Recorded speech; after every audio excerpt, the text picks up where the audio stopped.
Assalamualaikum warahmatullahi wabarakatuh. Hai semua, perkenalkan, nama saya Alifia Katrunada, mahasiswi semester 1 jurusan Ilmu Hukum. Melalui video ini, saya akan mempresentasikan keunikan budaya di Kabupaten Indragiri Hilir, yang merupakan salah satu tugas dari mata kuliah Unisi dan Budaya Melayu, dengan dosen pengampu, Bapak Andriansah, SPD MPD. Selamat menyaksikan.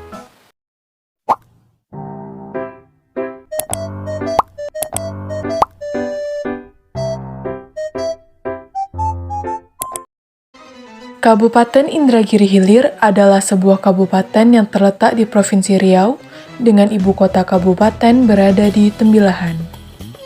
Sebagian besar wilayahnya merupakan daerah dataran rendah dan perairan, yaitu daerah endapan sungai, daerah rawa dengan tanah gambut, dan daerah hutan mangrove. Maka pada umumnya daerah ini dipengaruhi oleh pasang surut, sehingga membentuk gugusan pulau-pulau besar dan kecil. Sedangkan sebagian kecilnya berupa daerah berbukit-bukit yang terdapat di bagian selatan Sungai Reteh, Kecamatan Keritang. Indragiri Hilir sebelumnya dikenal dengan julukan Negeri Seribu Parit, sebelum akhirnya berubah menjadi Negeri Seribu Jembatan. Hal ini dikarenakan daerahnya dikelilingi perairan berupa sungai-sungai besar dan kecil, parit dan juga rawa-rawa, sehingga dibangun jembatan-jembatan sebagai penghubung antar daratan.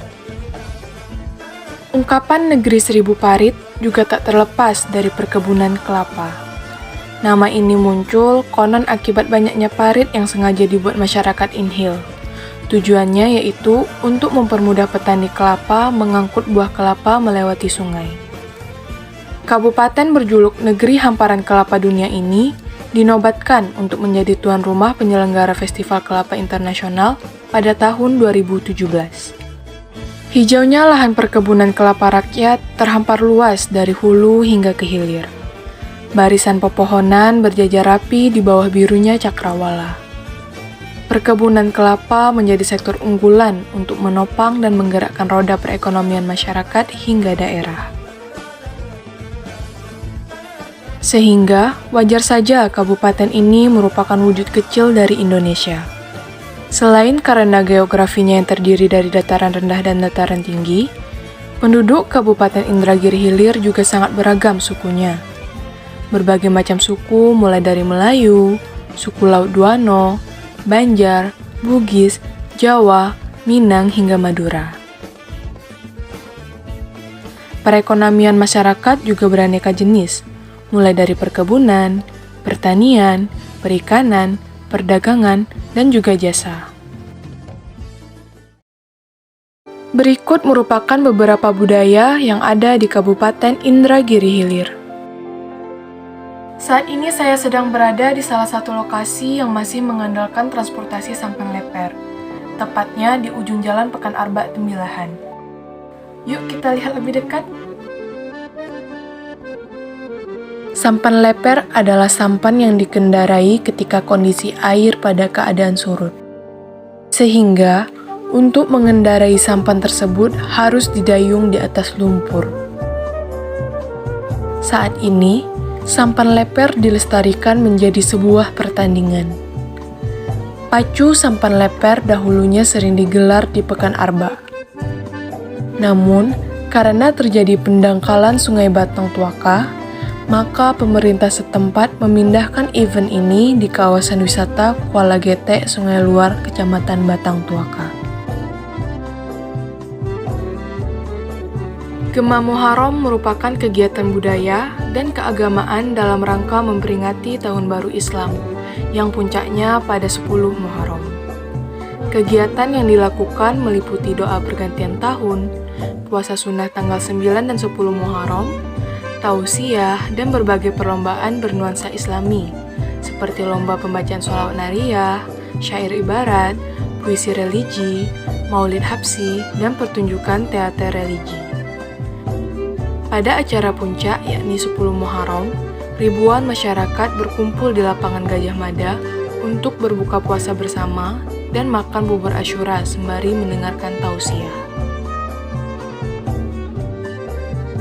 Tradisi pengantin sahur merupakan acara mengarak dua orang pemuda yang berbusana pengantin dan dihias layaknya pengantin mengelilingi kampung dengan tujuan membangunkan warga untuk bangun sahur di bulan Ramadan. Berikut wawancara saya bersama tokoh masyarakat di Pulau Palas. Alimuddin, Ketua RT 12 Wilayah Merdeka, Pulau Palas. Pengantin sahur itu sebenarnya apa sih, Pak? Dulunya para pemuda itu kan masuk orang tua dulu lah kan membangunkan orang sahur, karena kejadiannya di malam bulan puasa supaya orang tuh berpuasa besok harinya kan ya bermacam-macam cara lah supaya orang bangun dari tidurnya untuk makan sahur kan, ada dengan bunyi-bunyian kan, ada dengan diadakannya kebudayaan daerah tuh pengantinan supaya orang tuh bangun di waktu malam tuh itu kan sahuran, besok hari puasa, itulah awal-awalnya kan. Malam atau gimana? Kalau dulunya tuh seminggu sekali lah, karena diadakan malam minggu. Kadang-kadang kalau bulan puasa ini kan anak-anak tuh kadang masih sekolah juga, kalau anak-anak tuh ikut juga kadang-kadang malam tuh dia begadang semua. Jadi untuk begadang tuh malam minggu aja lah kan, yang diadakan di malam-malam lain tuh seperti bunyi-bunyian, ada kentungan, itulah yang diadakan. Kalau yang pengantin sahur tuh malam minggu lah, ada yang dari jam 12 dan mulai diapakan kan, dandan apa-apa berhias kan. Yang menjadi pengantinnya pemuda ya, Pak? Pemuda, sepemuda. Yang laki-lakinya pemuda, yang perempuannya itu pemuda juga. Jaraknya Keliling kampung lah. Yang istilah tuh bisa dijangkau, dilewati. Kadang-kadang ada pakai gerobak, ada pakai alat-alat yang lain tuh lah kan, keliling kampung. masyarakat sangat Tertarik itu alhamdulillah. Yang jelas orang yang belum bangun mendengar suara itu bangun.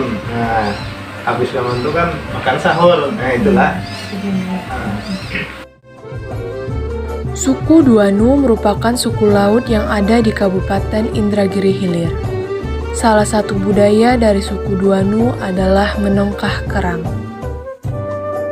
Kegiatan menongkah mempresentasikan bagaimana kehidupan masyarakat suku Duanu yang memiliki etos kerja tinggi dalam mencari kehidupan untuk keluarga.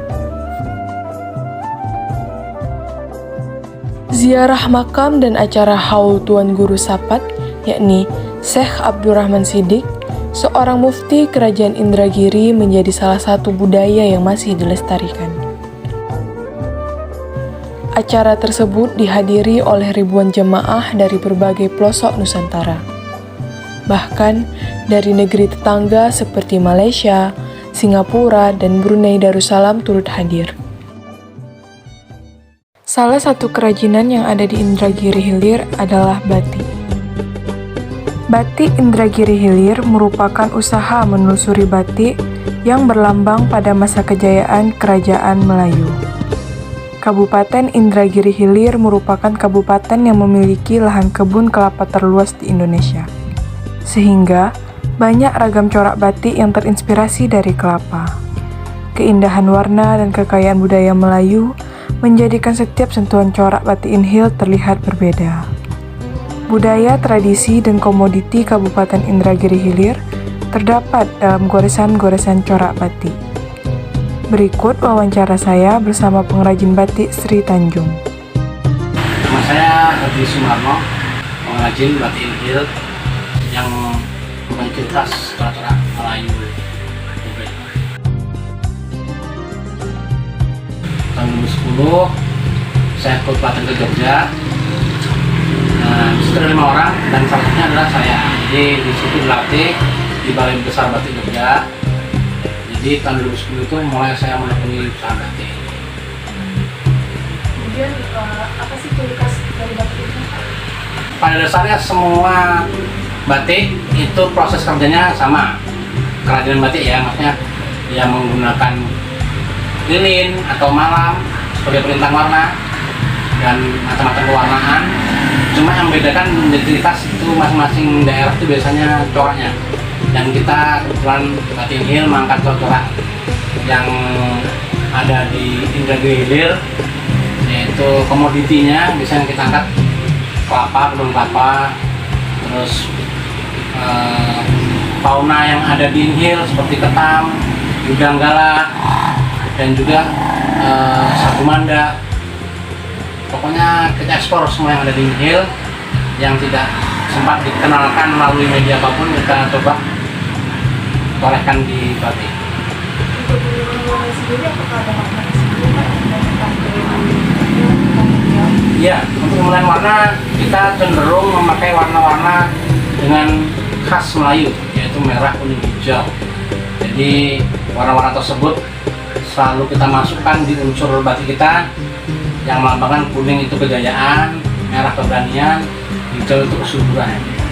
Jadi filosofinya filosofi Melayu. Apa ada dukungan pemerintah untuk melestarikan batik? Awalnya memang program ini saya dilatih pun oleh Dekanaza Kabupaten Indragiri Hilir. Pada saat itu masih zamannya Ibu Indra Muklisana. Jadi pemerintah saat itu membuat program gimana nanti di sini ada batik. Nah, disitulah peran pemerintah mensupport kami untuk memberi fasilitas pelatihan dan sebagainya. Jadi setelah berjalan beberapa waktu, terus mulai dikenalkan juga oleh pemerintah daerah tentang batik ini, mulailah masyarakat mulai animonya besar dan gimana ya, mempunyai kebanggaan tersendiri jika memakai batik dengan ciri khas daerahnya. Nah, ini masih Khas ada. Sama yang hijau, masih tidak ada kelapa. namanya Udanggala. Ini berjaya Jadi kelapa. Udanggala ini, ini Udanggala. Udanggala itu rata sih dari Cocok, Manda banyak. Manda, Sumewar. Batang Puaka ini ada juga. Nah, ini itu berjaya kelapa. kelapa. Ini ciri khas yang betul-betul Hijau banget. ya, inilah yang kita namakan budaya kelapa. Ada lagi tidak ada kelapa. Dan ini Kakao, tidak ada pakai kakao. tidak ada parapat. Tidak ada parapat itu ya. Kita biasanya jumpa pohon ini di tepi-tepi sungai. Di sini. Masuk rumpun bakau kan tuh? Ya, ini kita masuk pohon. Ya bakau parapat. Ini budaya parapat. Jadi ini khas Nihil nih. Di mana-mana nggak ada nih maksudnya. Nah, ini budayanya. Coba ya. Terus yang ketam lagi ya? Nah, ini ada juga kita buat motif ketam bakau. Santan ketam. Ketam bakau. Santan. Bawahnya itu motif santan, atasnya ketam bakal. Nah, ini ketam bakau. Ketam Dia bakau. masih beliling, jadi kalau dicuci dia nanti putih tuh tepi-tepinya. Masih beliling. Ketam bakau kombinasi santan kelapa. Ini santan kelapa. Apa ada hari tertentu Pak pemakaian batik ini? Tapi kamis. Saat ini mungkin hari Kamis ya. Hari Kamis itu diwajibkan memakai batik Nihil oleh Pemda. Acara-acara besar. Ini Ya. menukar kerang. Ini Ini berjaya kelapa. Ini dirjen pajak ya. Ada logonya dirjen. Buka aja suka yang menukar kerang.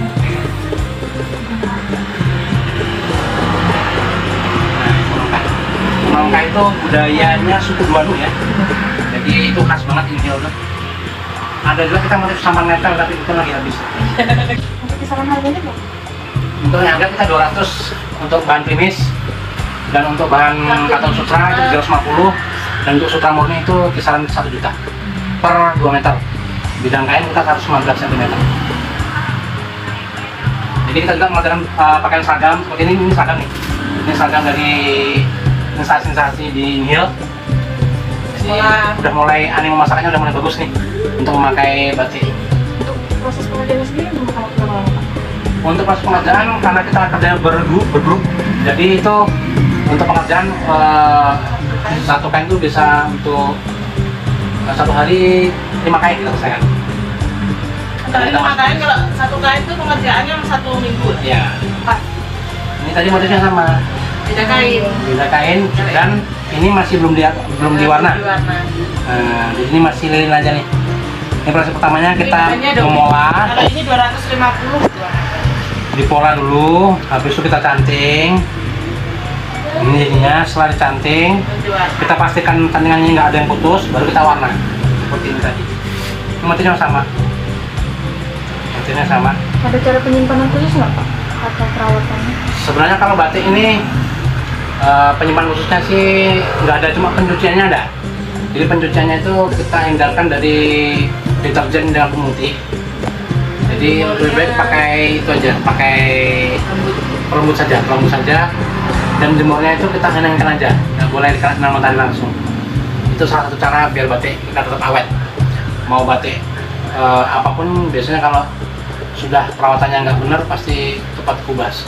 Jadi untuk batik sekolah ini biasanya sudah include logo nih, logo sekolah masing-masing. Nah disitulah keistimewaannya biar nggak sama dengan sekolah lain. Ini kita buat juga, cuma ini main cetaknya.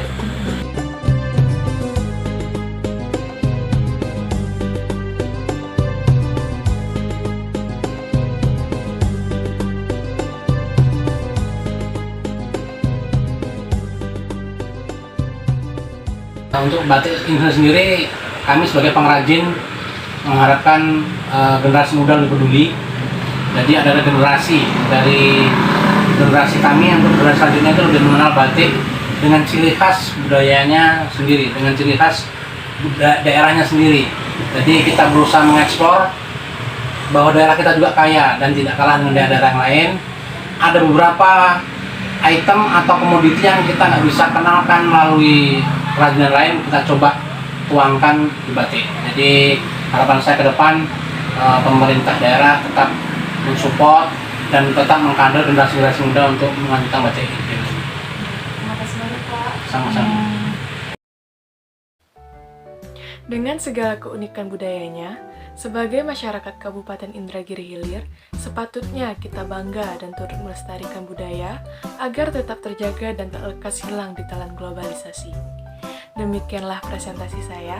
Terima kasih saya ucapkan kepada dosen pengampu, yakni Bapak Andriansa SPD MPD atas bimbingannya. Semoga video ini bermanfaat. Akhir kata, wassalamualaikum warahmatullahi wabarakatuh.